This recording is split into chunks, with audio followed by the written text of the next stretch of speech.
iyon ay hango mula sa mga tunay na karanasan. Ito ay tungkol sa nakakakilabot na karanasan ng kanyang lolo. Hanggang ngayon ay patuloy pa rin ang nagaganap na iringan sa pagitan ng kanilang mga kamag-anak. Nag-ugat umano ang lahat dahil sa usapin sa lupa.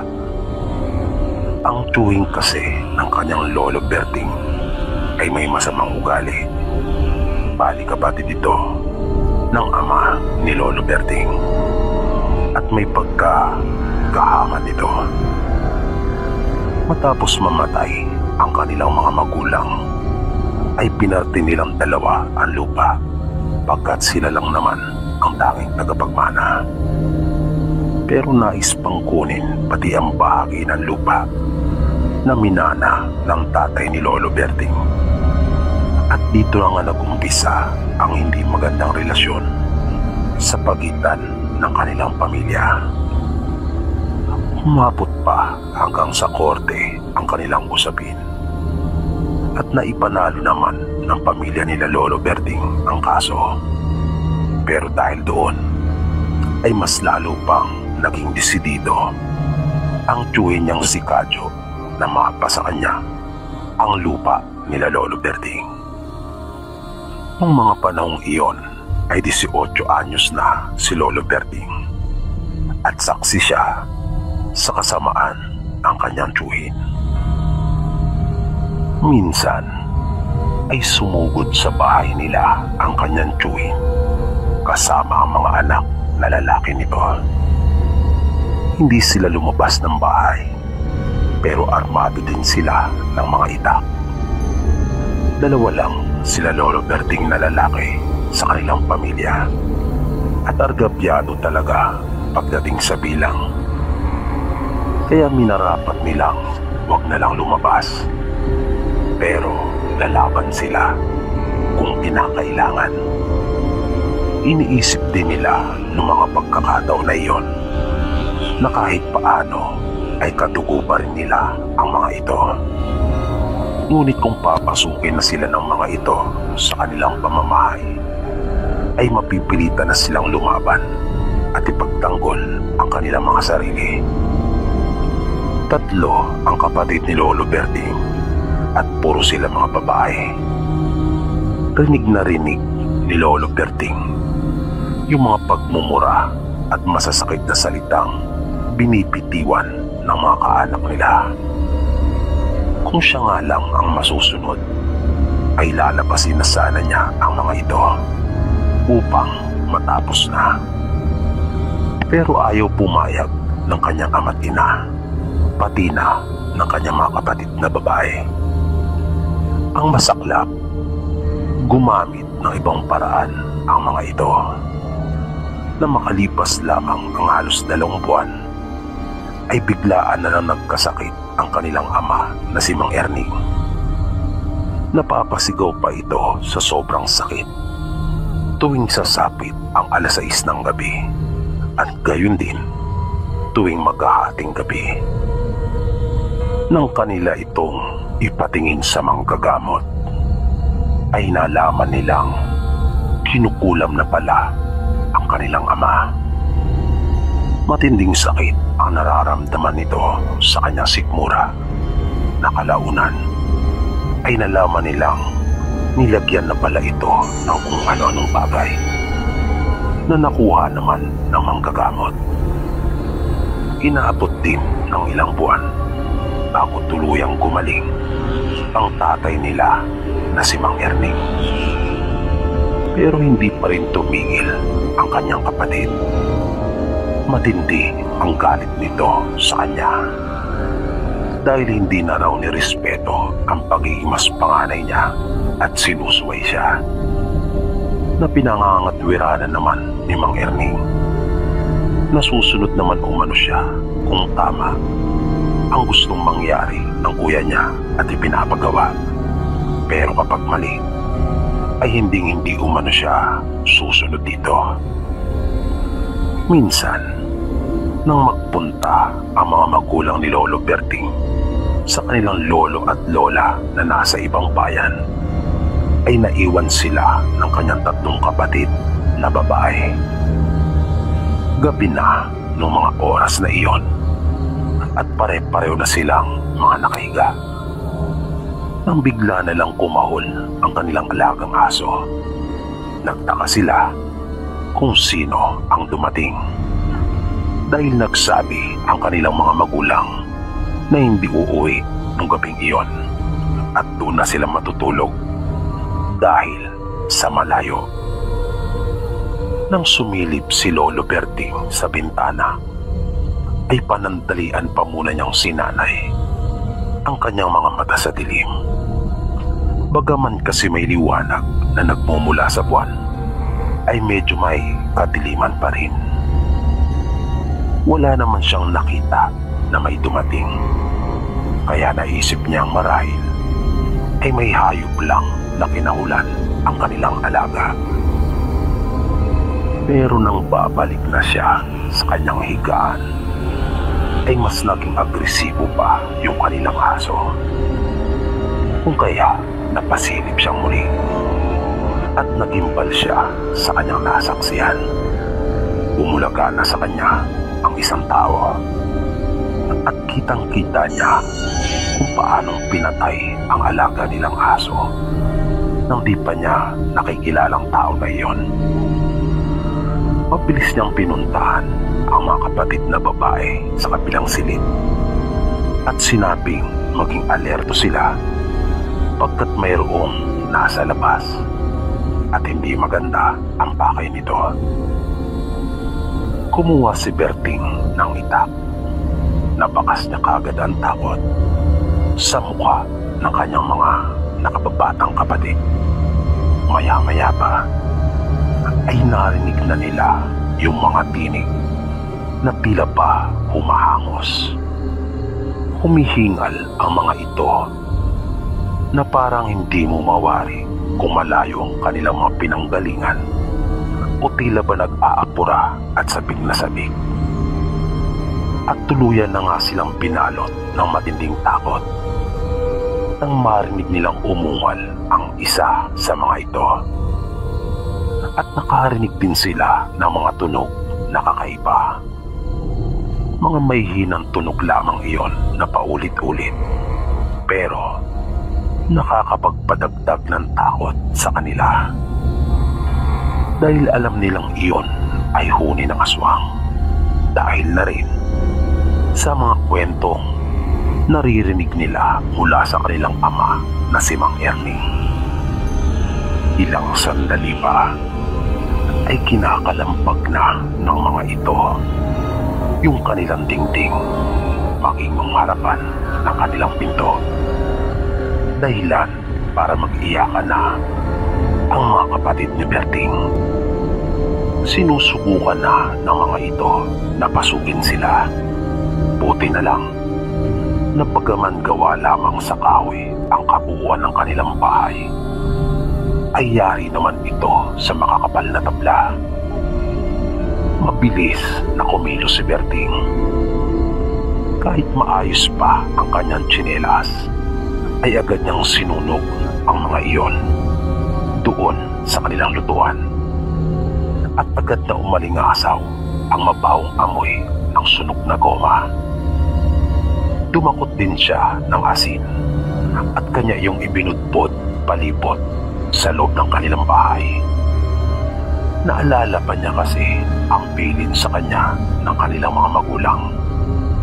Maging ang lolo niya ay iyon din ang sinabi na mabisa umanong pangontra sa mga aswang.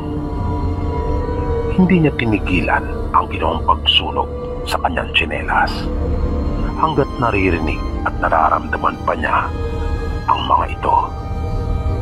Hanggang sa marinig nila ang malakas na boses ng isa na nasa labas at halatang galit na galit ito.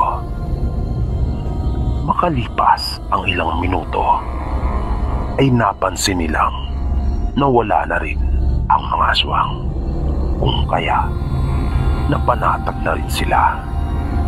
Pero hindi na nila nagawang matulog pa noong mga sandaling iyon minabuti nilang manatiling gising at magmatsyag.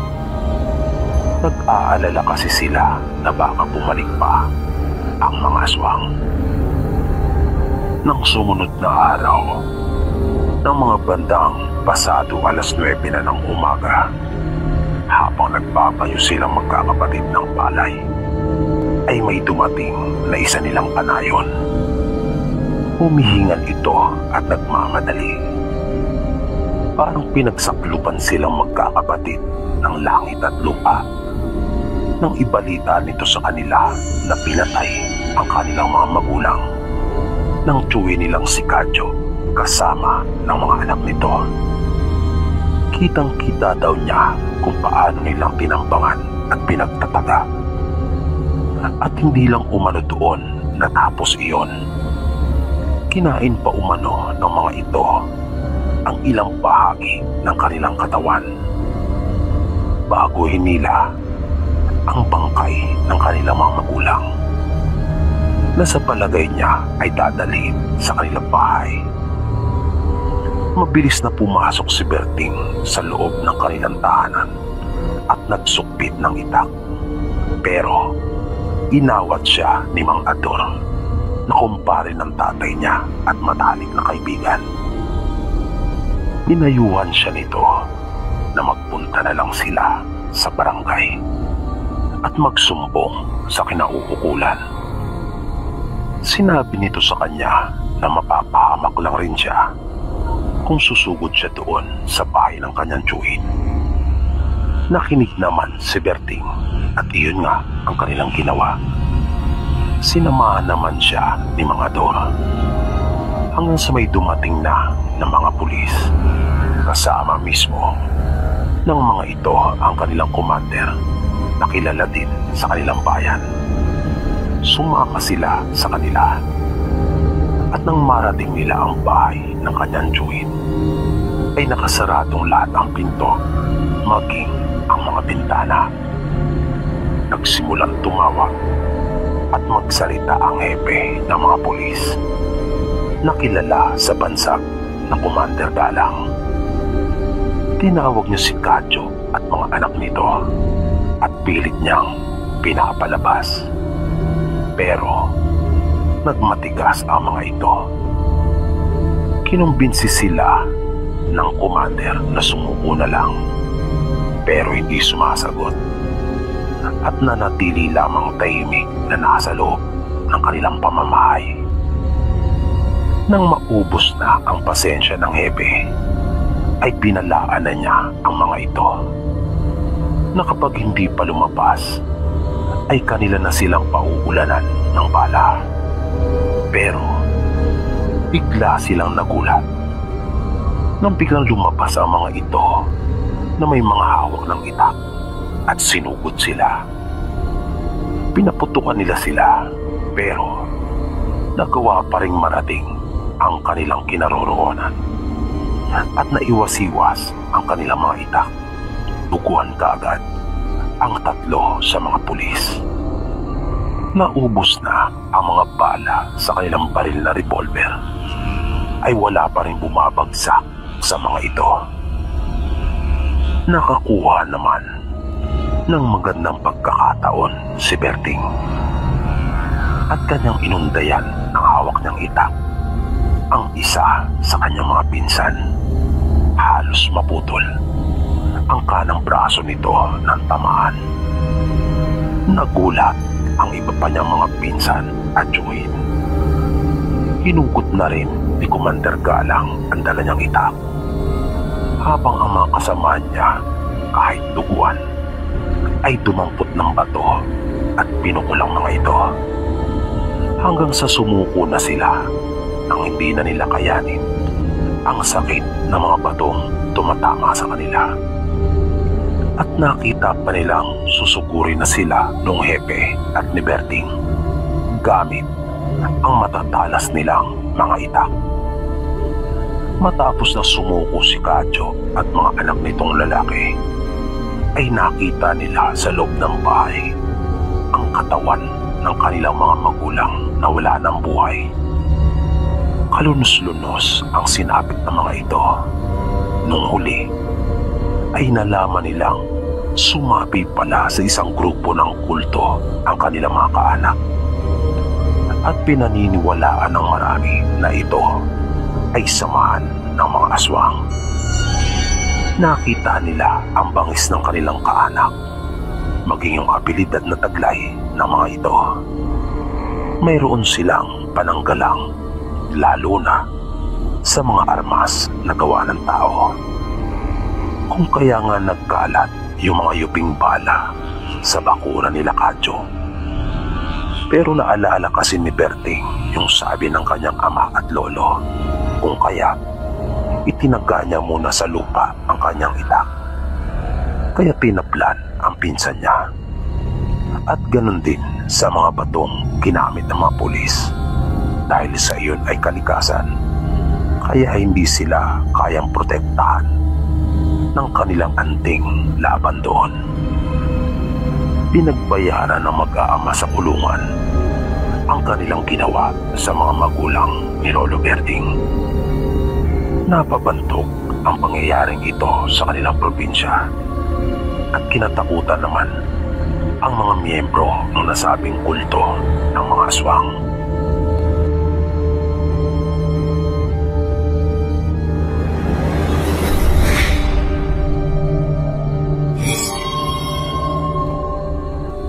Ilang taon na rin ang nakakalipas nang maranasan niya ang para sa kanya ay pinaka-nakakatakot na karanasan niya sa buong buhay.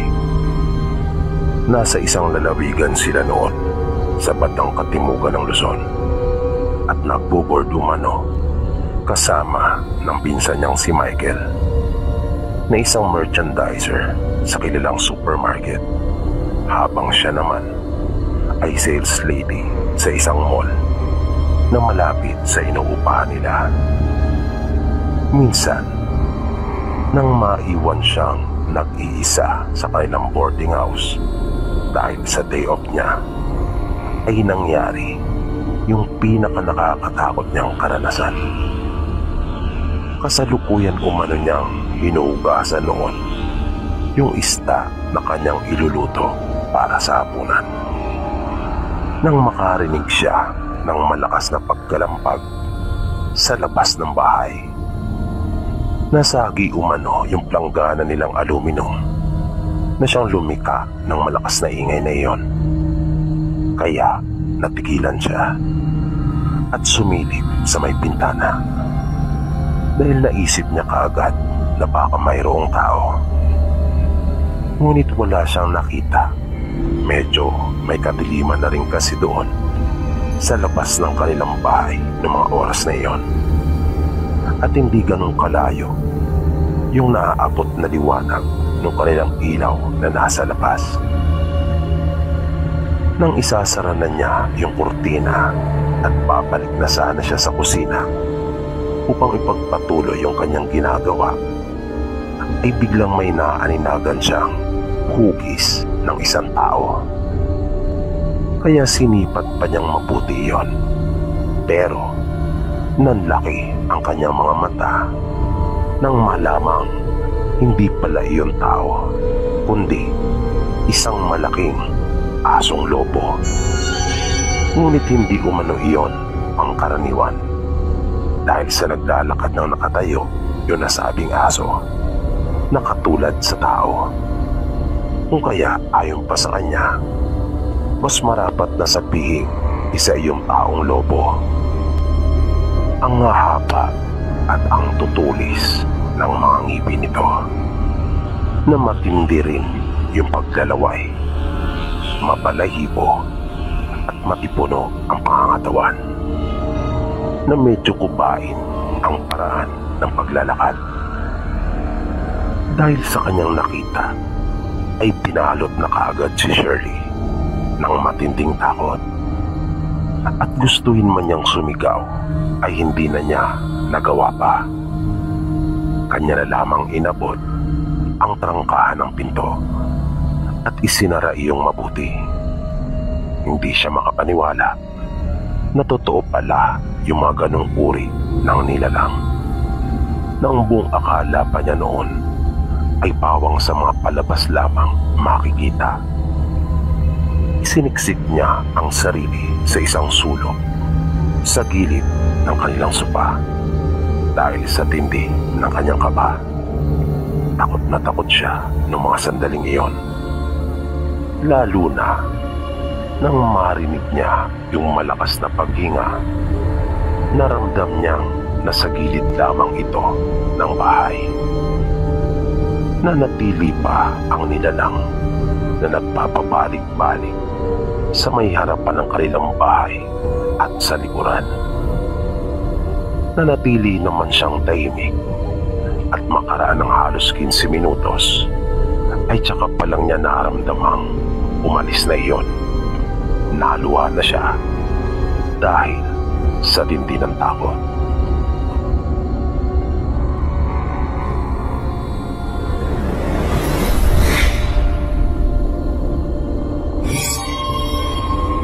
Ang sunod na kwentong inyong mapapakinggan, nangyari ito noong mga panahong nagbibinata pa lamang siya, dekada 90, na kung saan ay medyo sumasabay na rin sa uso ang mga taong nasa kanilang probinsya. Nauso na rin ng mga panahong iyon yung paghihikaw sa mga lalaki. Ganyan umano yung mga pormahan nila noong mga panahong iyon. Minsan, nang dumalo silang magkakaibigan sa isang sayawan, ay nakipagkilala sila sa mga babaeng naroon. At madali naman nilang nakapalagayang loob ang mga ito dahil na rin sa husay nila sa pagsasayaw, at gayon din dahil sa in sila pagdating sa mga uso. Habang naroon sila sa sayawan, ay nag-inuman na rin sila. Ganon kasi sa kanilang probinsya. Kung saan mayroong okasyon, ay may mga pupunta talagang mga may-ari ng tindahan upang doon magtinda. Kadalasan mo silang makikita na nasa tabi-tabi lang at may dalang mga bayong. May mga tinda silang inumin at sigarilyo. Mabilis na lumipas yung oras. Nang pare-pareho na silang may tama na dahil sa kanilang nainom, ay niyaya ni Rick ang kaparehan niyang si Maylin na nakilala niya doon sa may sayawan. Hindi naman ito tumutol at madali niyang napapayag. Lumabas sila ng sayawan at naghanap ng mapupwestuhan. Sa paglalakad-lakad nila ay nakakita silang dalawa ng isang bahay kubo na ang tawag sa kanilang probinsya ay payag. Napakaganda umano ng kanilang pakiramdam kapwa noong mga oras na iyon, dahil na rin sa sinapayan pa iyon ng kagandahan ng liwanag na nagmumula sa buwan. Hawak sa kamay ay inalalaya ni Rick si Maylin papunta doon sa payag. Wala iyong pinto, pero malinis naman. Mayroon iyong maliit na hagdan na dadalawa ang baitang. Pagpasok nila sa kubo, ay agad niyang niyakap si Maylin at hinalikan. Hindi naman pumalag ang dalaga at nagpaubaya.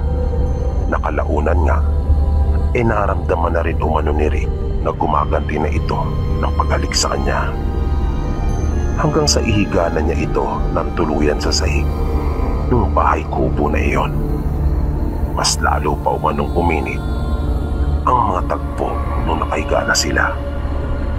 Naging mas malikot na ang kanyang mga kamay at naging mas mapusok pa ang kanyang paghahalikan.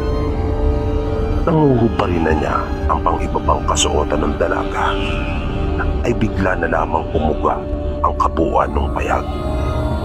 Na narinig pa niya napabulalas si Maylin at sinabing mayroon umanong lindol.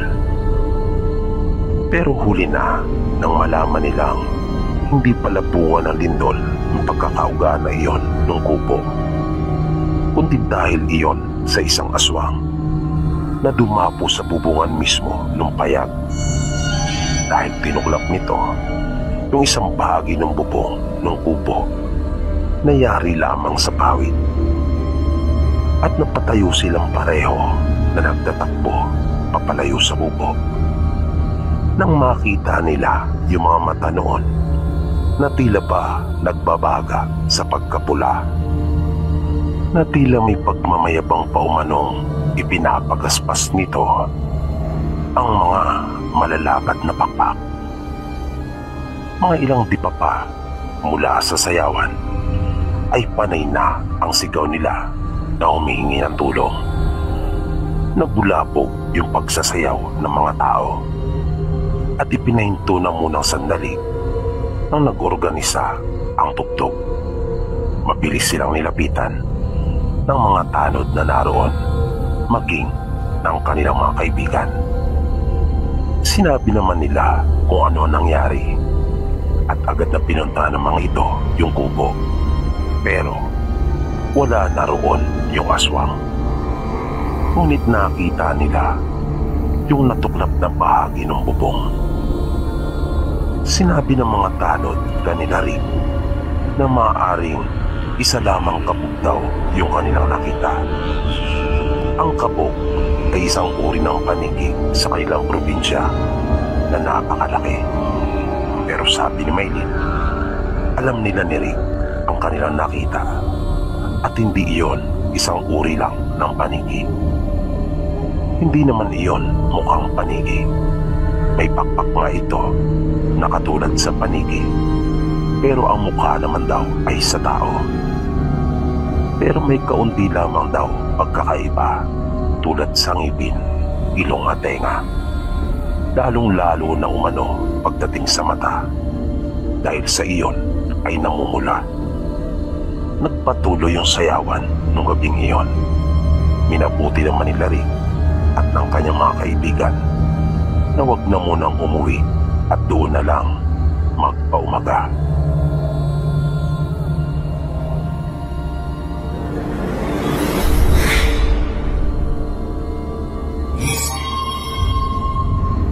Laking Maynila po ako, pero nagkaroon ng pagkakataong makapagbakasyon sa probinsya ng mother ko taong 2001. 14 anyos pa lang ako noong mga panahong iyon.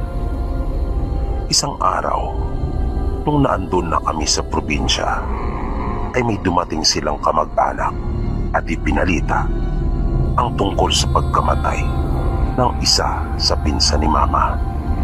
Kaya kinagabihan noon ay nagpunta kami para makipaglamay, na ang tawag sa kanila ay pakikipamilasyon. Mainam na raw kasi na sa unang gabi pa lang ay maiparamdam mo na ang iyong pakikiramay, lalo pa nga at malapit kami na kamag-anak nung namatay. Ang bahay nila Lola na aming tinutuluyan ay nasa bayan, habang yung bahay naman na pupuntahan namin ay ilang kilometro pa mula doon.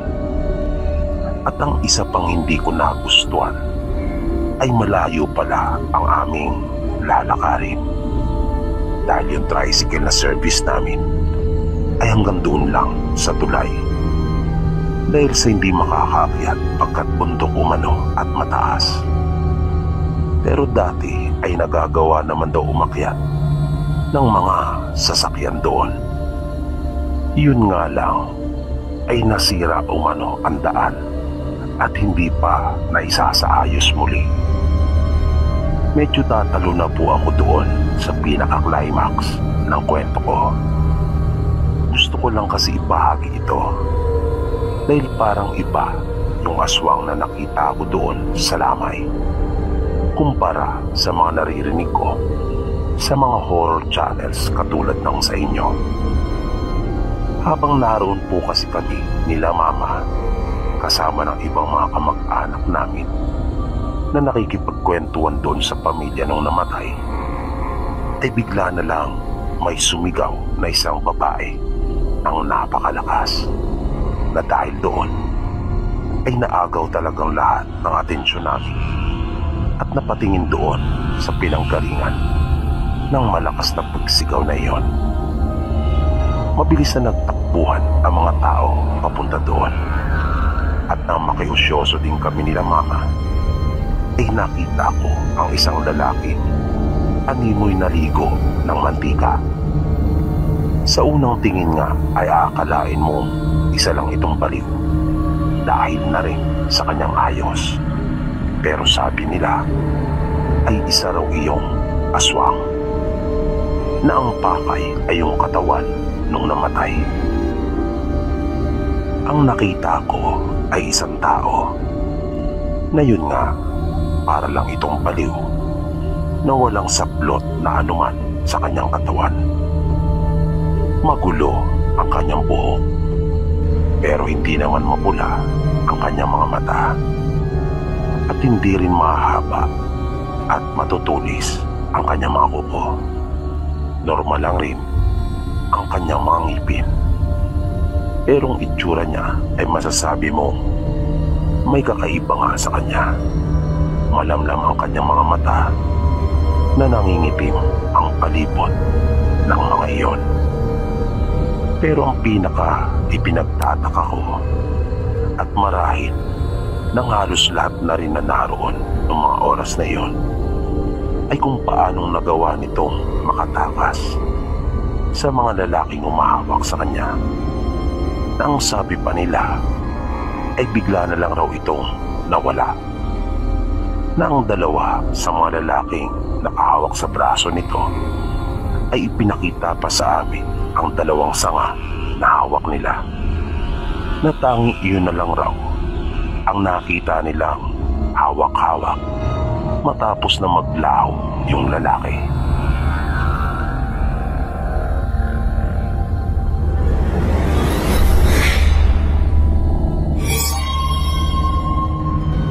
Ang tatay niya ay lumaki sa probinsya at matagal na nirahan doon.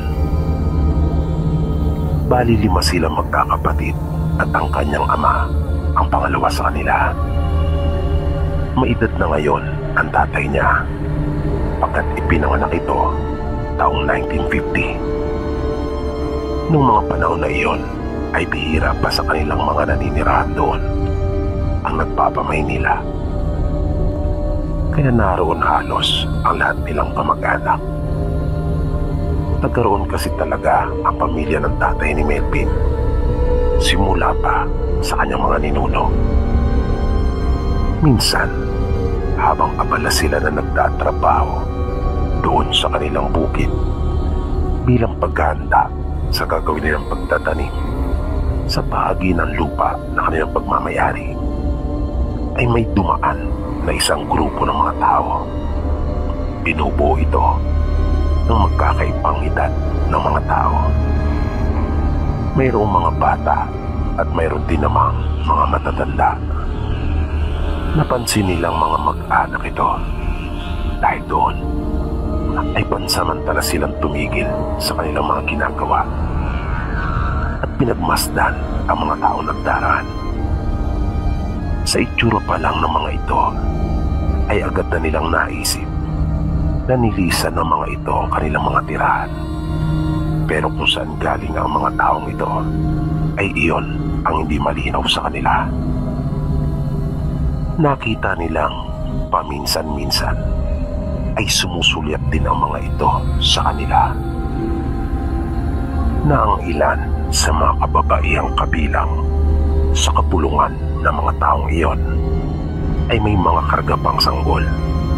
Ang iba naman ay nakabalot sa kumot na itinali sa batok ng mga babae, habang ang ibang mga bata naman ay nakaaba sa kanilang mga ama. Si Macario noong mga panahong ito ay 15 anyos pa lang, pero dahil sa sanay sa mabibigat na trabaho, kung kaya hubog na ang kanyang katawan, maskulado si Macario. At ng mga oras na iyon, habang nakatanaw sila sa mga tao, ay hindi maiwasang makaramdam ng kakaiba si Macario. na hindi lang pala siya ang may ganong nararamdaman. Halos lahat pala sila na naroon ay mayroong naramdaman na kakaiba. Kinutuban sila ng hindi maganda. Hindi rin maipaliwanag ni Macario pero parang mayroong mangyayaring hindi maganda. Yan ang unang pumasok sa isipan niya. Walang namagitan na kahit isang salita sa pagitan nila at ng mga dumaraan. Mga simpleng pagtitig lang at mga pagsulyap. Pero tila may malalim na kahulugan yung mga pagsulyap na nakita nila mula sa mga nagdaraan. Mga titig na pailalim na tila nagbabadya ng isang pangyayaring hindi maganda. Ngunit hinayaan lang nila. Nang makalagpas na silang lahat, ay itinuloy na nila ang kanilang mga ginagawa. Pero hindi maiwasang mapag-usapan nila ang tungkol sa mga tao na iyon. Hanggang sa magtanghalian na sila ay iyon pa rin ang pinag-uusapan nilang mag-anak. Kinagabihan nung araw na iyon ay medyo nanibago sila. Dahil habang kumakain sila ng hapunan ay naririnig nila ang maraming ibon na umunguni. Tila umingay ang kanilang paligid, bagay na hindi karaniwan para sa kanila. Dahil kadalasan ay 1 hanggang 2 kwago lamang ang kanilang naririnig na umunguni. Pero nung gabing iyon ay hindi bababa sa 10 ang mga umuuning ibon na nagsasalimbayan sa paguni. Kaya medyo nakaramdam sila ng pag-aalala at naalarma. Minadali nila ang pagkain at tiniutos ng kanilang ama na tingnan mabuti ang kanilang mga bintana at pinto kung ang mga ito ay nakasarang mabuti. Ang panganay nilang si Dado ay nakita niyang kumuha ng 2 itak. Nang isa ay kanyang iniabot sa kanilang ama. Hindi iyon nakalagpas sa paningin ni Macario. Kung kaya nagtaka ito sa kung ano ba talaga ang nangyayari. Nang bigla nilang narinig yung pag-iingay ng kanilang mga manok na kadalasang maririnig kapag kinakatay nila ang mga ito. Sa imahinasyon ni Macario ay para bang pinilipit ang liig ng mga ito dahil na rin sa nilikha ng mga ito na ingay. At hindi lamang iyon, pati ang kanilang 2 aso ay magkasunod nilang narinig na lumikha rin ng tunog na nasaktan ng mga ito. At pagkatapos ay di na nila naringgan pa ng kahit anong ingay.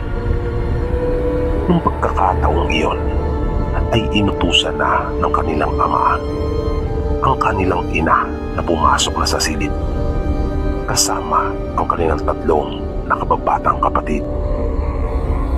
Sinabihan din si Macario ng kanilang ama na maging mapagmatsyag at pinapwesto siya nito sa isang bahagi ng kanilang bahay sa tabi ng bintana, habang ang Kuya Dado naman niya ay nasa kabilang panig malapit sa may pintuan na naroon sa kanilang kusina, habang ang tatay naman nila ay naroon sa may harapang pinto.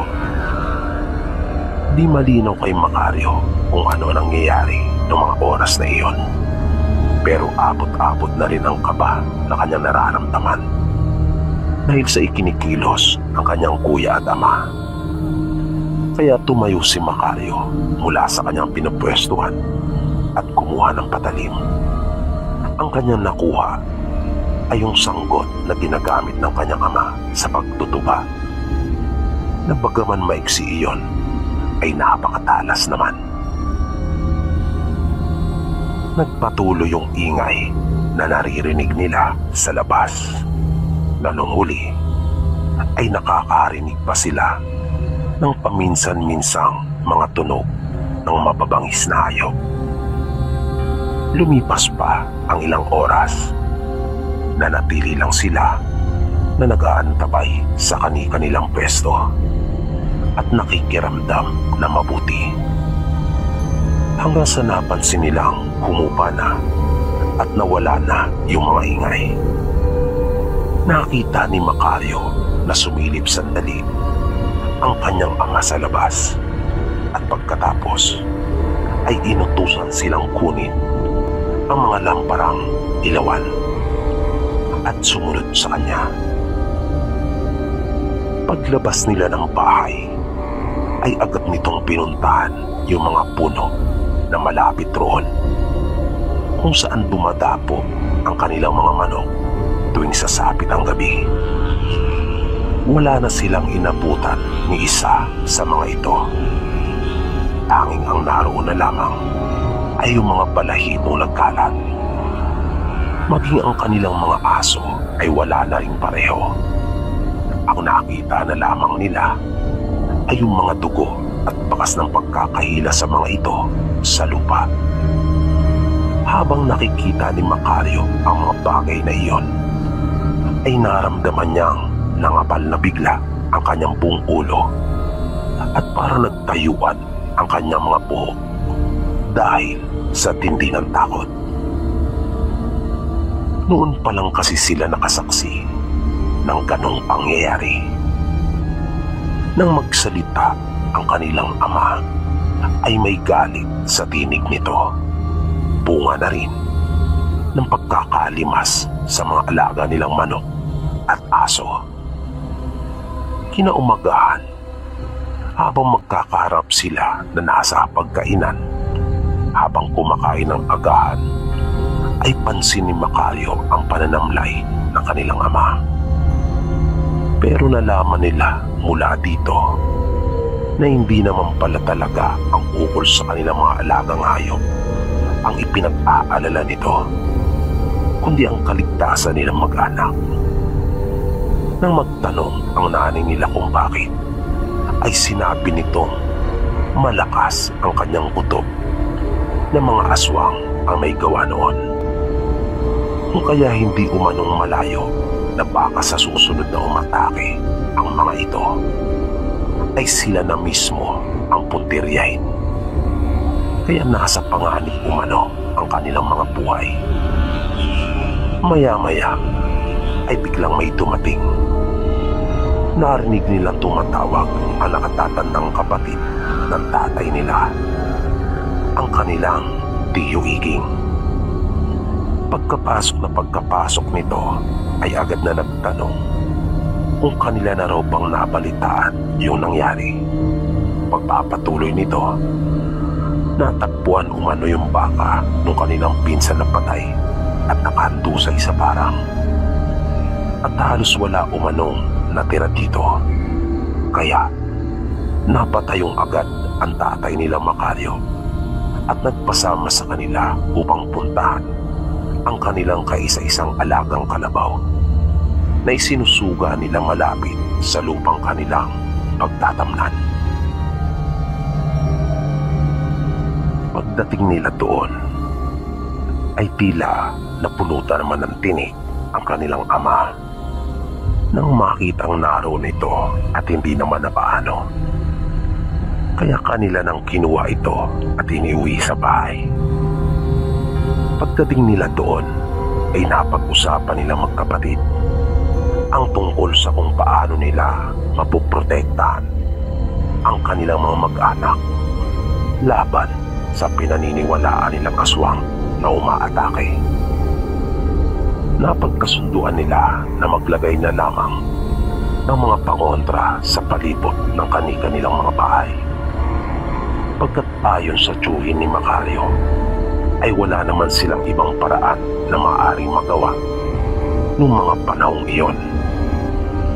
Kaya nagpunta sila sa kanilang lolo at nagpaturo ng mga maaari nilang gawin.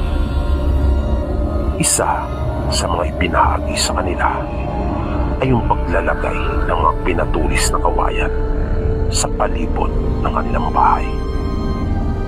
At dahil sa nagamit na nila yung mga kawayan malapit dun sa kanilang bahay, kung kaya kinailangan pa nilang lumayo para manguha noon.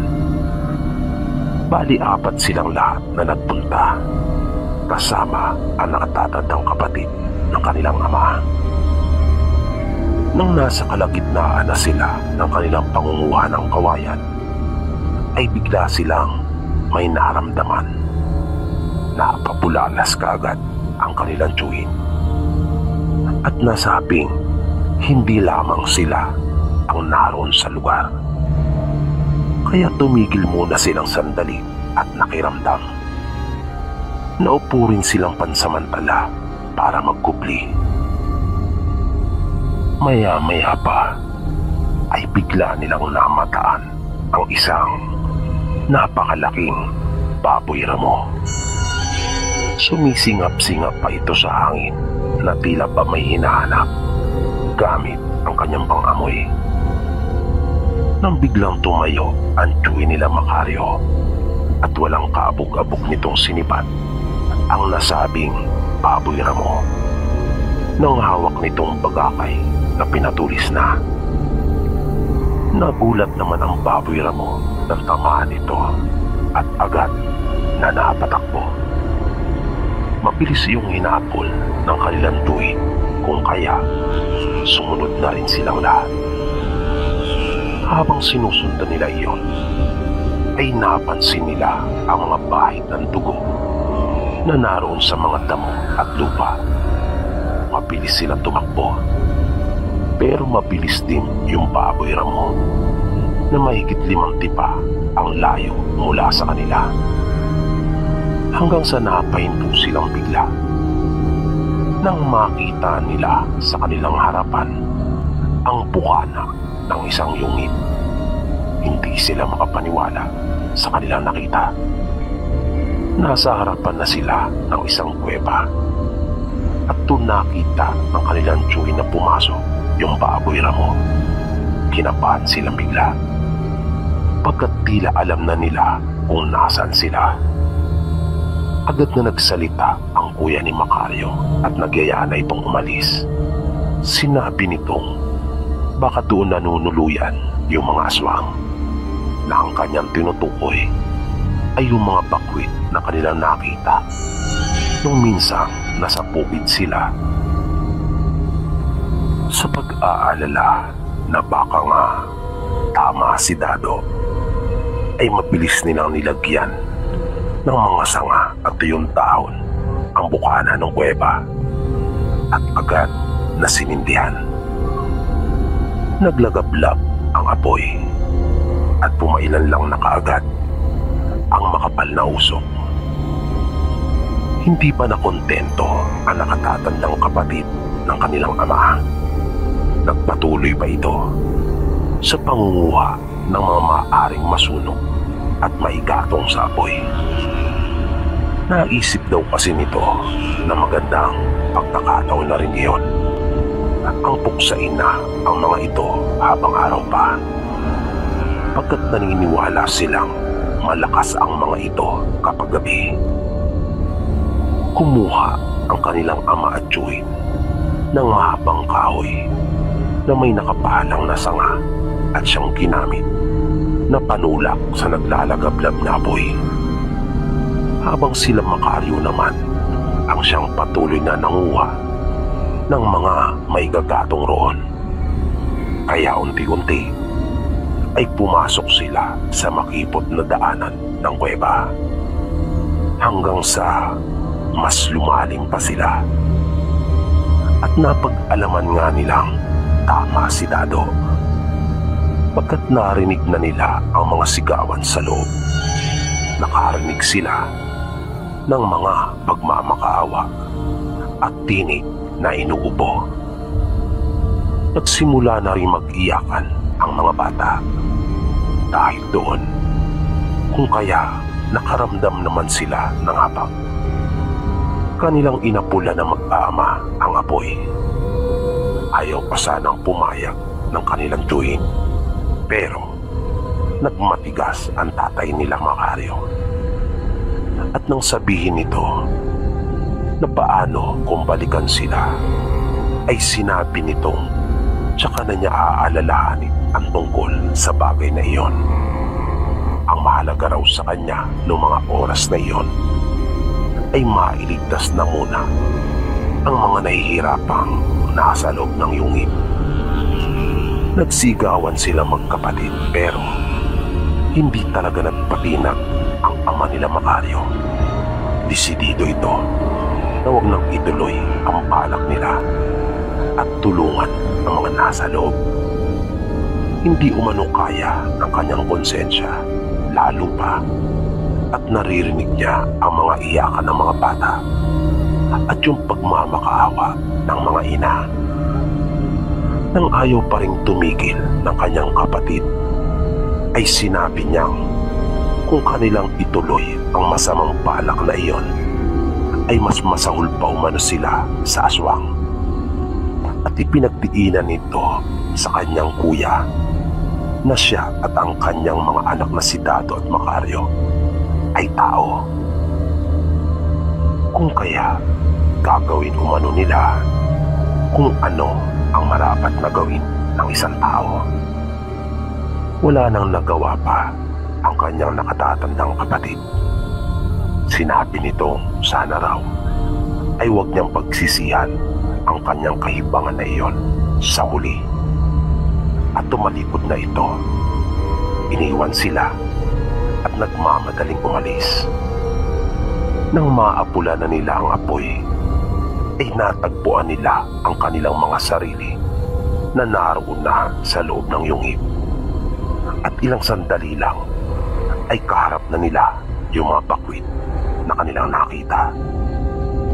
Ngunit kitang-kita nila ang pagbabago sa itsura ng mga ito. Mga aswang nga sila. Nagpapalit din pala sila ng anyo kapag nasasapangan ang kanilang mga buhay o mahal sa buhay. Hinawakan ng tatay nila Macario ang puluhan ng itak nito nang makita niyang mga nakaangil pa rin ang mga aswang. Pero sinabi niyang wala talaga silang balak na ipahamak sila. Kaya nga raw nilang pinagtulungang apulahin ang apoy ng kanyang mga anak. Nakita nilang tatlo na umabante ng 3 hakbang ang isa sa mga lalaki. At sinabing wala silang dapat na ikatakot dahil wala rin umano silang balak na isapanganib ang mga buhay nila. Ang nakikita raw nilang bangis sa kanilang mga mukha ay pawang natural lamang dahil sa peligro kanina. Nagpasalamat ito sa kanila at humingi rin ng tawad sa kanilang ginawang pag-ubos sa kanilang mga alagang hayop. Pagpapaliwanag pa ng lalaki, nagawa lamang umano nila iyon dahil sa wala ng ibang paraan. Ilang araw na umano silang hindi nakakakain at nag-aalala sila para sa kanilang mga munting anak. Hindi naman kasi nakasapat yung mga hayop na kanilang nakuha sa gubat, kung kaya napilitan silang gawin ang bagay na iyon. Pero pagtitiyak ng lalaki ay makakaasa umano silang hindi na mauulit pa ang pangyayari na iyon. Bago tuluyang nilisan nila Macario yung po, ay minsan pa nagpasalamat sa kanila ang mga bakwit na aswang. At binigyan pa ang kanilang ama ng isang uri ng langis na maaari nitong gamitin sa anumang uri ng karamdaman at pangontra na rin sa masasamang gawa ng tao tulad ng pangkukulang.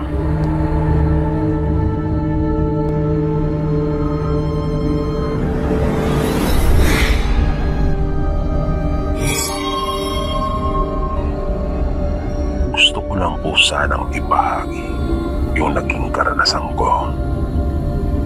May kababalagan po kasi akong naranasan na hindi ko po talaga makakalimutan. Pauwi po ang tatay ko noon mula sa ibang bansa. Matagal na po kasi siyang OFW. At kapag umuwi siya, madalas ay nagka-outing kami. Kaya nung mga panahon na iyon, napagkasunduan nila ng nanay ko na magrenta ng sasakyan sa pagsundo sa kanya. At pagkatapos, maliligo kami sa dagat kinabukasan. Pinakisuyuan ng mga magulang ko yung kapatid ni tatay na siyang mag-drive. Isinama naman ako ng tiyuhin ko sa pagkuha ng sasakyan. Isang van yung kinuha namin para marami ang makasakay. Kasama kasi madalas ang pamilya ni Tio tuwing may lakad kami, lalo na kapag dumarating si tatay. Sila bale ang malapit talaga sa amin. Nang bumabiyahe na kami ni Tio, dala ang sasakyan pa uwi sa amin, ay may naramdaman kagad akong kakaiba doon sa sasakyan. Bigla akong kinilabutan. Pakiramdam ko ay mayroong nakatingin sa amin ng tiyuhin ko. At hindi lang po iyon. Bukod doon, ay naramdaman ko po yung kakaibang lamig na para bang may humawak sa braso ko. Kakaiba yung lamig na iyon kaysa sa lamig na lumalabas sa aircon ng sasakyan. Pinakiramdaman ko yung tiyuhin ko. Gusto kong malaman kung kanya rin bang nararamdaman yung mga bagay na iyon. Pero kalmado lamang ito at walang kibo. Naatentibo siya sa kanyang pagmamaneho.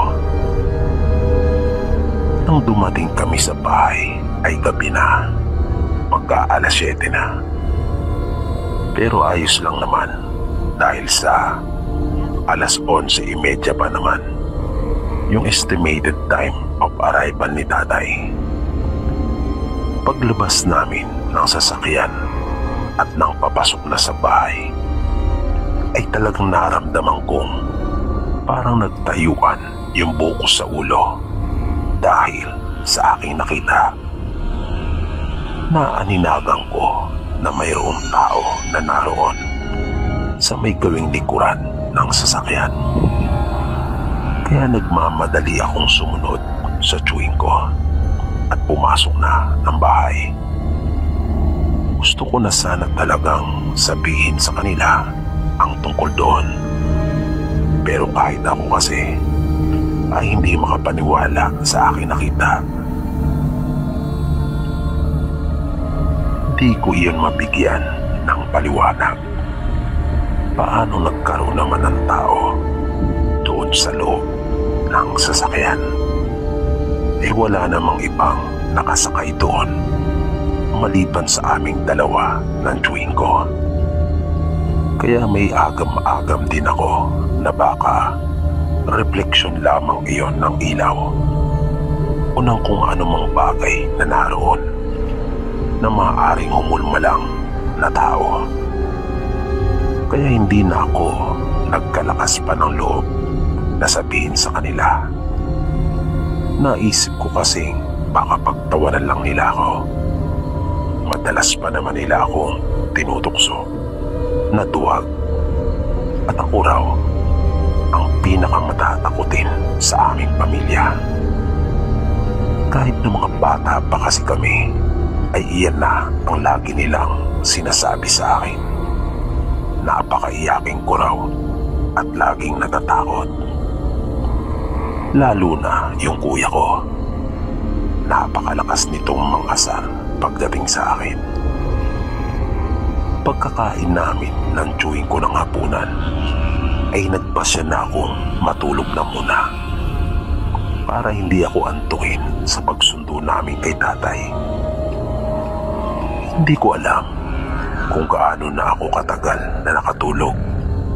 Nang magising ako, ay nakita kong abala na silang lahat na nagbibihis at naghahanda para sunduin si tatay. Kaya nagmadali na rin ako. Mabilis naman naming narating ang airport dahil walang traffic sa lansangan. Napakaluwag ng kalsada at parang walang ibang sasakyan. Wala akong natandaan na may nakasalubong kami kahit na isa. Pagdating namin doon sa airport ay nagmamadali at may kasabikan kami nagpunta doon sa may hintayan.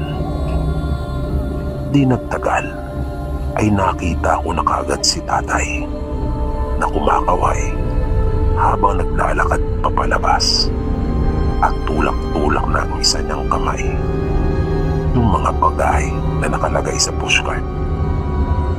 Nang nasa harapan na namin siya ay agad kaming nagmano at niyakap namin siya. Dinala na namin ang kanyang mga bagay at sumakay na kami sa sasakyan. Doon na namin ipinagpatuloy yung aming kwentuhan. Habang binabaybay namin yung kahabaan ng kalsada, ay bigla na lang akong nagulat nang sumulpot sa tabi ni tatay yung isang babae. Nakakatakot ang itsura nito. Duguan ang kanyang mukha na nakaluwa pa nga ang isa niyang mata. Bigla akong nagising at natagpuan ko na lamang ang aking sarili na humihingal at wow na wow. Nasa tabi ko si ate. Binabangungot daw ako. Panaginip lang pala ang lahat. Bigla akong naalala yung tungkol sa pagsundo kay tatay. Sinabi niyang hindi na raw kami isinama pa dahil ginigising daw ako, pero ang sarap daw ng pagkakatulog ko. Kaya ipinaiwan na rin daw si ate upang may makasama ako. Tanging buntong hininga na lang ang naitugong ko kay ate. Nang hinayang ako sa pagkakataon na hindi man lang kami nakasama sa pagsundo sa tatay namin. Humingitin ako ng paumanhin kay ate. Kasi dahil sa akin ay hindi na rin tuloy siya nakasama. Sinabi naman niyang wala akong dapat na alalahanin. Ayos lang daw iyon. Mabait kasi sa akin ang ate ko. Sinikap kong wag lang matulog at tinintay namin ang kanilang pagdating. Pero ang tagal, hanggang sa makatulog na lang uli kami. Di ko alam kung ilang oras na ang lumipas. Nagising na lang kami dahil sa sunod-sunod na pagkatok sa aming pintuan. Bumangon kami ni ate. Nang buksan namin ang pinto ay wala namang naroon. At isang malamig na simoy ng hangin ang naramdaman naming humampas sa aming mga mukha. Di nagtagal ay biglang nag-ring ang aming telepono. Sinagot iyon ni ate. Kitang-kita ko yung pagkabigla sa kanyang mukha. Maya-maya pa ay umiiyak na ito at garalgal na ang kanyang tinig sa pakikipag-usap. Matapos makipag-usap ni ate sa telepono ay nalaman kong na-aksidente pala ang aming buong pamilya, kasama pati ang mag-anak ng tiyuhin namin. Tanging pinsan lang namin ang nakaligtas at kasalukuyan umanong nasa ospital na nilalapatan ng lunas dahil sa malubhang kalagayan nito. Kapwa kami hindi makapaniwala ni ate noong mga oras na iyon. At mabilis kong naalala yung tungkol dun sa aking nakita na nasa loob ng sasakyan. Nakaramdam ako ng matinding pagsisisi. Sana sinabi ko na lang kahit na pagtawanan nila ako. Pero naisip ko rin kung mayroon bang magbabago. Kukuha kaya sila ng ibang sasakyan para gamitin? Paniniwalaan kaya nila ako at bibigyan nila ng masamang pakahulugan yung tungkol sa bagay na iyon? Yan yung mga bagay na patuloy na gumugulo sa isipan ko ng mga panahong iyon, na ang totoo hanggang ngayon ay minumulto pa rin ako ng mga isipin na iyan. Pero sino nga ba ang babae na iyon? At ano ang kinalaman niya sa pagkamatay ng mga mahal namin sa buhay?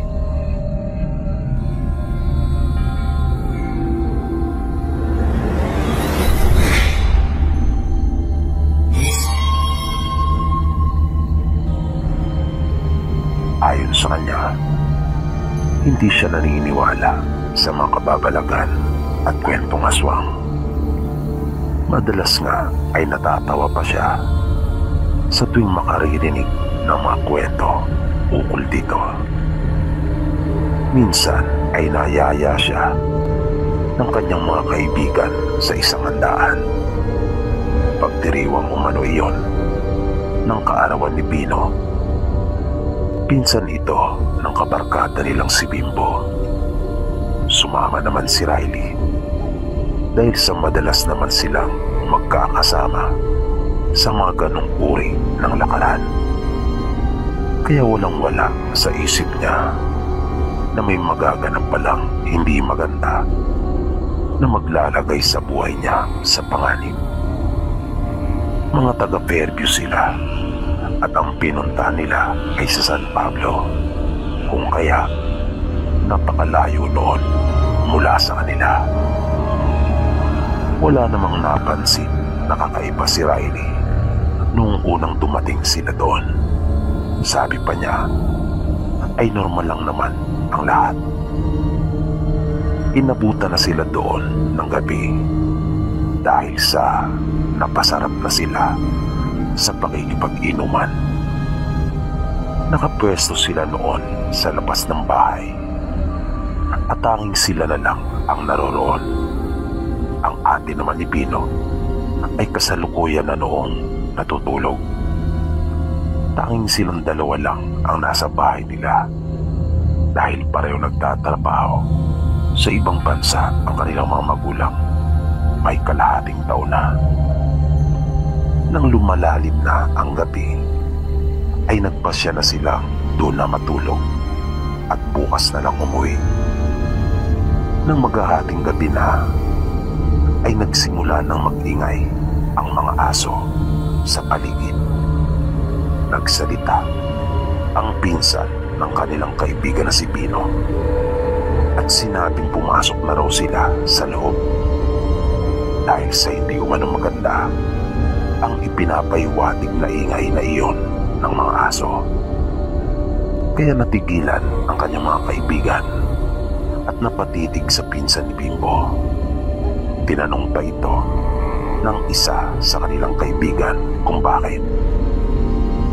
Pero tumanggi na itong sagutin pa iyon at sinabing basta. Natawa naman si Riley at nakakainsulto pa itong nanakot. At nung uli ay pasarkastiko pa itong nagkunyari na siya mismo ay natatakot. Hindi naman na ito pinansin pa ng pinsan ni Bimbo, pero sinimulan na nitong damputin ang kaya niyang dalhin para lumipat na sila sa loob. Ngunit pinigilan ito ni Riley at sinabing ayos lang sila sa labas. Ganon din ang sinabi ng iba pa nilang kaibigan. Okay lang daw sila at wala nang dapat pang alalahanin si Bino pagkat kaya naman daw nila ang kanilang mga sarili. Nang hindi niya kayang makumbinsi sila Riley, ay inilabas pa ng pinsan ni Bimbo ang isang botelya at ipinakita sa kanila. Nakita nila na may laman iyong likido at kumukulo yon. Sinabi ng pinsan ni Bimbo na palatandaan umano iyon na mayroong aswang. Hindi na napigilan pa ni Riley ang matawa kasama na ng iba pa nilang kaibigan at sinabing nasa makabagong panahon na umano ay naniniwala pa ito sa mga ganong uri ng kwento at saka ipinagdiinan na hindi totoo ang mga aswang. Para may iwas ni Bimbo ang pinsan sa pambubuskan ng kanyang mga kaibigan, ay sinabihan na lang niya ito na pumasok na at siya na lang daw ang bahala sa kanyang mga kaibigan. Kung kaya wala nang nagawa pa si Bino, tumalikod na lamang ito at iniwan sila. Nagpaalam naman si Riley sandali sa kanyang mga kaibigan. Tumayo ito at sinabing iihi lang raw. Umikot si Riley sa likod ng bahay upang doon umihi. May mga 5 bahay umano doon sa lugar pero magkalayo. Kaya hindi na siya nailang na doon na lang isagawa ang pag-ihi. Habang umiihi ay nakapatingin si Riley sa kanyang harapan. Biglang namanid ang buo niyang katawan dahil sa kanyang nakita. May isang nilalang na nakaharap sa kanya at nakatingin. Naramdaman niya ang init sa kanyang hita nang mabasa iyon. Hindi na niya kasi nagawa pang tapusin ang pag-ihi dahil sa takot at kanya nang isinara ang zipper ng pantalon. Pansamantala pa siyang hindi gumalaw.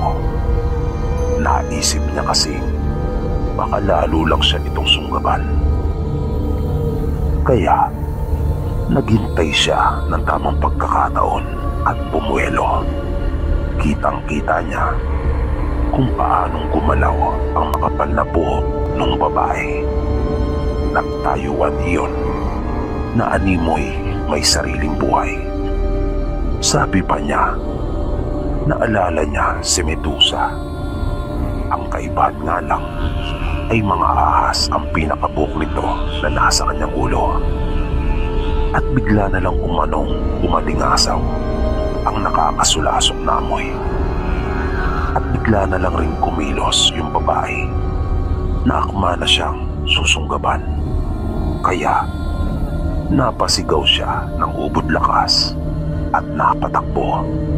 Pero natigilan siya nang may humarang naman sa kanyang isang napakalaking aso at nakaangil ito. Maya-maya ay nagdapingan na rin ang kanyang mga kaibigan. Pero maging sila ay hindi kaagad nakalapit. Nang makita nila ang kulay itim na aso, biglang napalingon si Riley nang marinig ang malakas na boses ng babae na nasaktan. Na halos isang dipa na lang pala ang layo mula sa kanya. Panay ang pagmumura ng babae habang lumalakad itong papalayo, na nakasangga pa ang mga kamay nito sa harapan ng kanyang mukha. Mabilis namang sumunod yung malaking aso doon sa babae. Nakalaunan ay nakita nilang 2 figura na ng tao ang naglalakad sa malayo. Doon pa lang nalapitan si Riley ng kanyang mga kaibigan at nakita nila si Bino na nakasilip sa maliit na bintana na nasa likuran ng kanilang bahay. Siya pala ang nagsaboy ng langis at asin doon sa babae. Noong una ay parang hirap pa rin si Riley na tanggapin ang katotohanan nangyari nga sa kanya ang mga bagay na iyon. Parang hindi pa rin siya makapaniwala na totoo nga ang mga aswang. Pero tuwing magpapalik sa kanyang alaala yung itsura ng babae at ng aso, ay kumbinsido nga siyang totoo nga ang mga ito.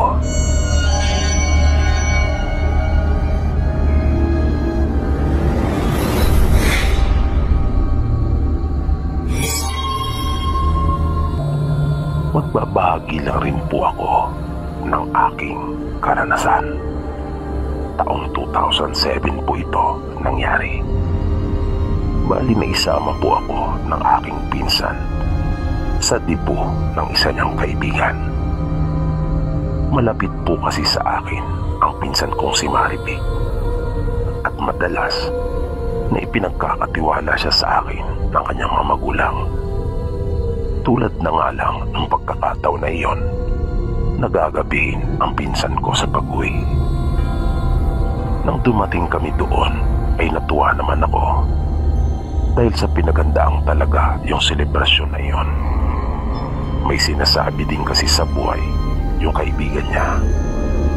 Hindi naman ako na out of place, at lalo pa nga ako nasiyahan nang ipakilala ako ng pinsang ko sa iba pa niyang mga kaibigang babae. At isa na nga dito si Grace, na talaga namang unang kita ko pa lang sa kanya ay nabigani kaagad ako sa taglay nitong ganda.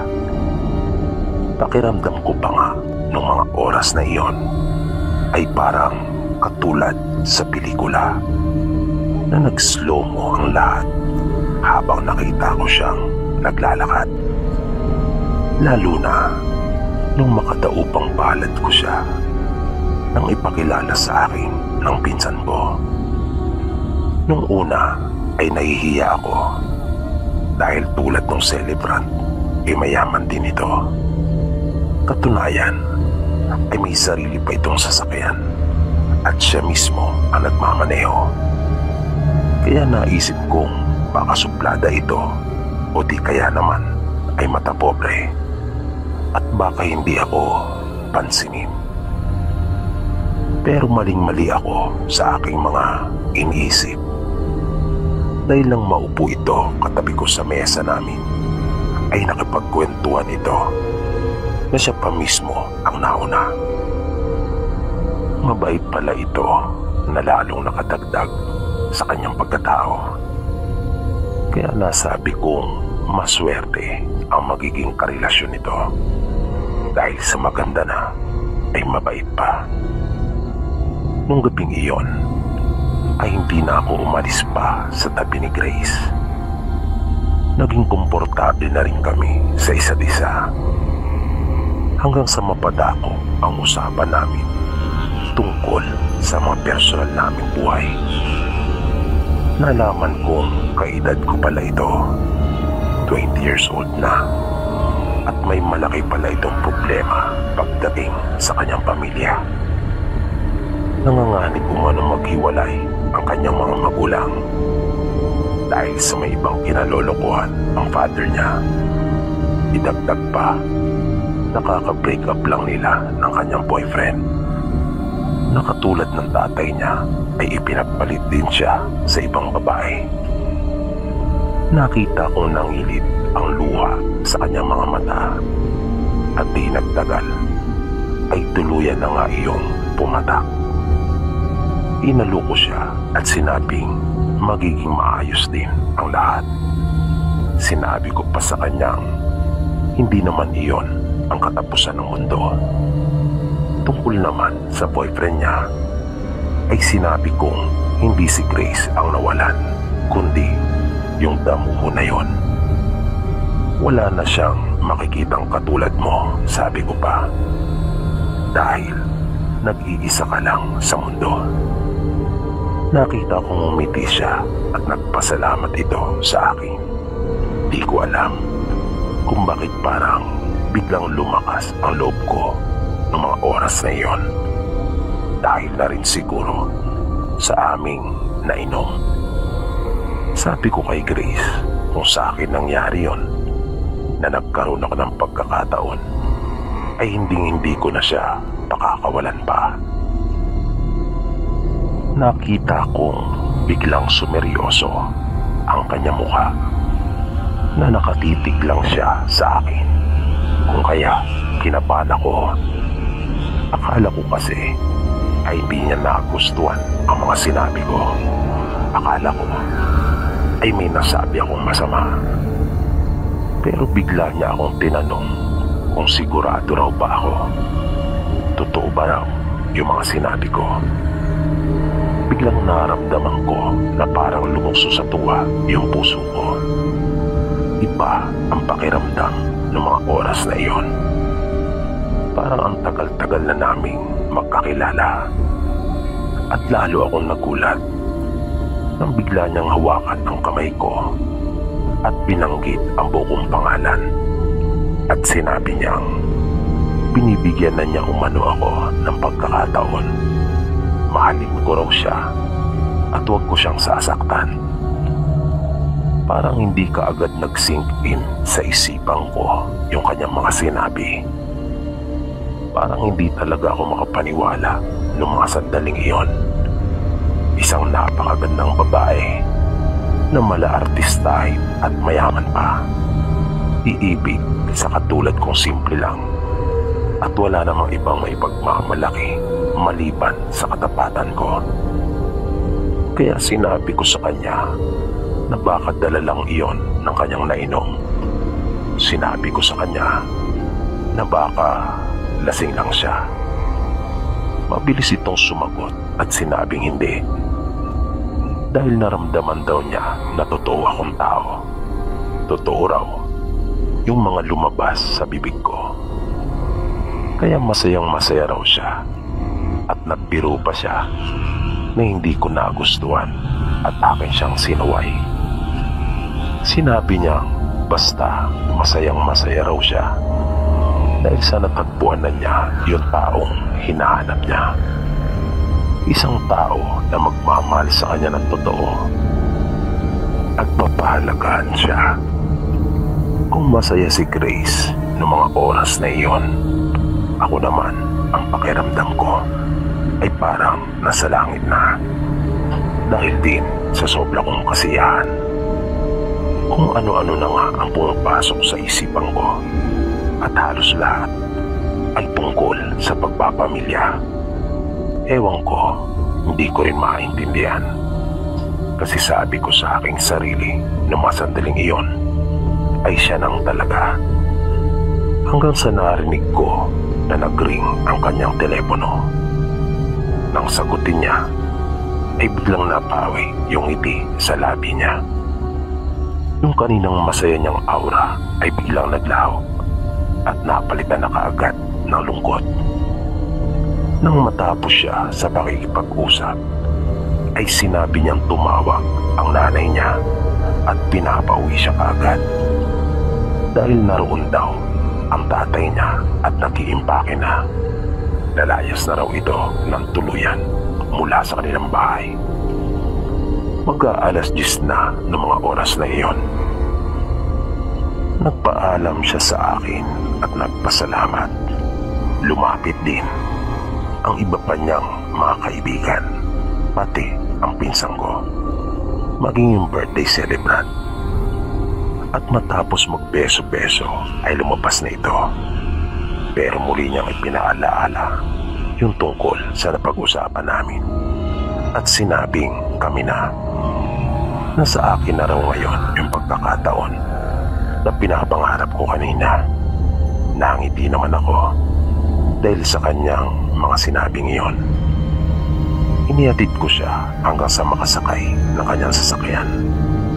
Matapos pumasok sa kanyang kotse at kumaway, ay umalis na ito. Pero laking gulat ko nang makakita ako ng isang imahe na kulay itim na nasa kabilang upuan sa harapan na katabi niya. Wala na akong nagawa pa dahil mabilis nang umarangkada yung kanyang sasakyan Habang nagsasaya ang pinsang ko kasama ang kanyang mga kaibigan, ay hindi naman matigil sa pagkalabog ang dibdib ko. Alalang-alala ako para kay Grace. Pero pilit kong iwinawaksi ang mga masasamang bagay at isipan na ipinagpapalagay kong namalikmata lamang marahil ako. Makaraan ang halos 1 oras ay nakita kong bumalik si Grace. Sinalubong ko siya at tinanong kung okay na ba ang lahat. Tumango ito at ngumiti. May nakalimutan daw siya. Bigla niya akong hinagkan sa pisngi at tinawakan ng mahigpit ang aking kamay. Habang hawak ng mahigpit ang kamay ko, ay nagpasalamat itong minsan pa sa akin. Natuwa naman ako dahil walang nangyaring masama sa kanya at hindi nagkatotoo yung masamang kutob ko. Nang biglang naagaw yung atensyon ko, nang marinig ko ang malalakas na boses ng pinsang ko at ng kanyang mga kaibigan. Narinig ko sa kanilang pag-uusap na naaksidente si Grace at dead on arrival sa ospital. Naramdaman kong parang nangapal ang bukong muka. Namanhid ang katawan ko at hindi makapaniwala. Nang ibaling kong muli ang aking pansin kay Grace, ay wala na ito. Kinilabutan talaga ako. Para akong binuhusan ng malamig na tubig at bigla na lang tumulog ang luha ko. Sobrang lungkot ang naramdaman ko. Nagkatotoo yung sinabi niya sa akin na tila isang pagpapahiwatig na pwede na umano siyang mamatay dahil sa sobrang kasiyahan pagkat natagpuan na niya yung taong hinahanap niya, na aking pa nga siyang sinaway. Pero isa na pala iyong signos na kahit anong pigil namin sa kanya na huwag nang umalis at ipagpabukas na lamang, ay ayaw talaga niyang pumayag at nagpumilit pa rin. Hanggang ngayon, naalala ko pa rin, Sir Bibi, si Grace. Isang tunay na pag-ibig na minsan lang ipinarana sa akin, na agad din na naglaho.